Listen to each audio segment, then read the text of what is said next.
Hello friends and enemies, welcome to or back to Happy For Now. It's me Isabel here with a fun and quick little announcement for you because, well, April's right around the corner. And that means the next round of 30 and 30, as always, Shay and Ashley over at Realm of Comics and KINDLE will be my co-hosts. And I'm so excited. I feel like if you're in Shay's Discord, you've seen us kind of dropping hints that we're coming and we're here. And are we here? Yes, we are. So the whole month of April, the goal is to read more visual formats than you normally do. Whether that is manga, manhwas, webtoons. If you want to count comics, go for it. We really are not picky here at all. We just want you to pick up more than you normally would. And if 30 for you is too much, you can do 10, you can do 15. Literally, the goal is just more than you normally would in a month. I personally am going to be shooting for 30 and 30, perhaps potentially 45 and 30. And I will be returning with my Manga Mondays. So every Monday from April 7th through May 5th, I will be discussing what I read the week before.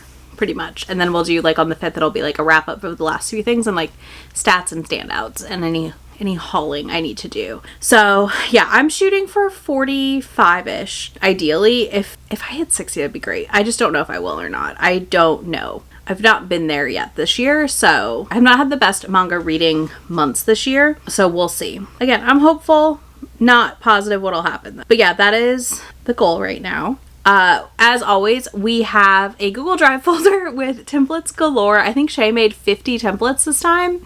We have sorted those that have multiple characters from one series into folders, so you can find the characters there.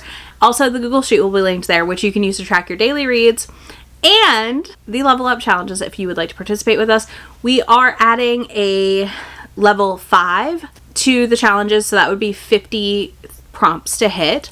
Some of these are as simple as posting a review, posting a photo of the book you read, things like that. Like, very simple. Some of them are hard, like not buying any manga that month and, reading 60 volumes, things like that. That spreadsheet will have ways for you to track all of these things and you can make a copy of it and go from there. I'm truly so excited for this round. I am really pumped to dive into a lot of my manga. I have been shrinking my TBR shelves heavily, so this challenge should make me continue that progress, majorly continue that progress, because that's something that needs to happen for me. The other thing we have is we do have host favorites, so I'm going to tell you my 5 favorites, and Shay and Ashley will have their favorites in their video.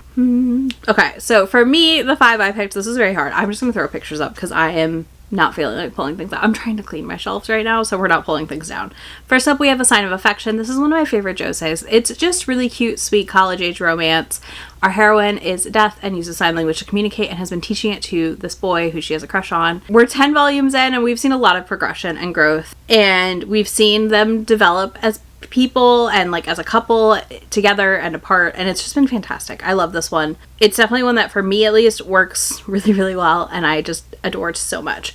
Then we have Dangerous Convenience Store. I am, as of filming, not current, but Dangerous Convenience Store is a boys love situation. This is a former webtoon, and I just really love this. I love the art in it. I love the story. It is a college student and an older man, a good bit older, so this is definitely an age gap, not for everybody, who are neighbors, kind of. Yeah, they're neighbors, and he keeps coming to the convenience store, and it's their relationship. It's been really cute and sweet so far. Definitely a bit of an exploration of sexuality also, which has been interesting. This is very explicit, so do keep that in mind also. Then we have Queen's Quality, so you could read volumes 1 through 3 of QQ Sweeper, and then read Queen's Quality would be my recommendation, and that is available on the Viz Media app if you want to try it without buying. Queen's Quality is a really interesting paranormal romance manga series. I've really been enjoying it. I am up to like volume 9 or 10 now. I would like to finish the series actually during 30 and 30, which is very likely. There's a high likelihood I will finish / be current. I don't know when volumes come out right now off the top of my head.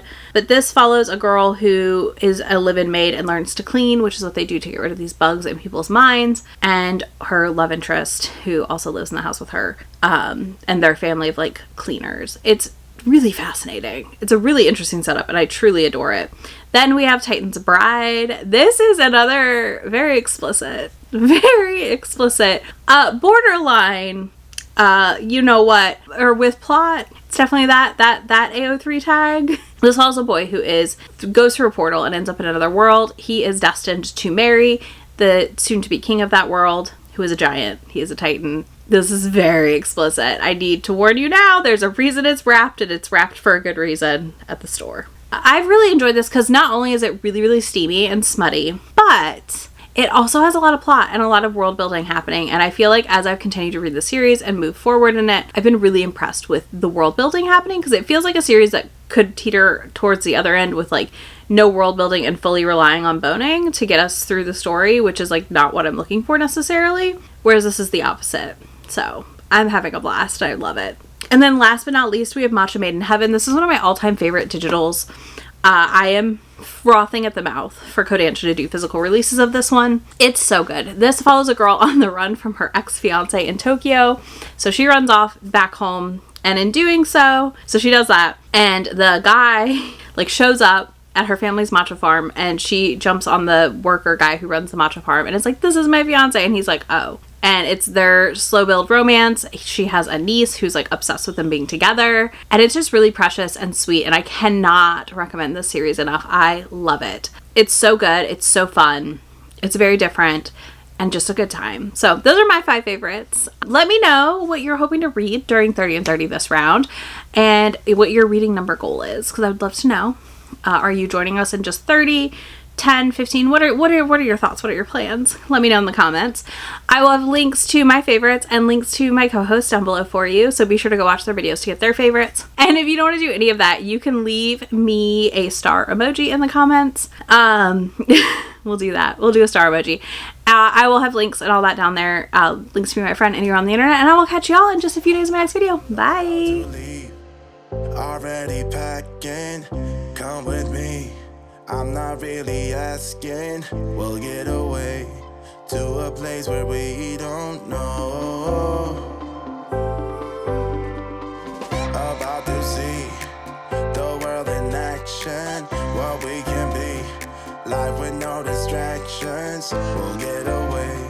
This is what we waited for.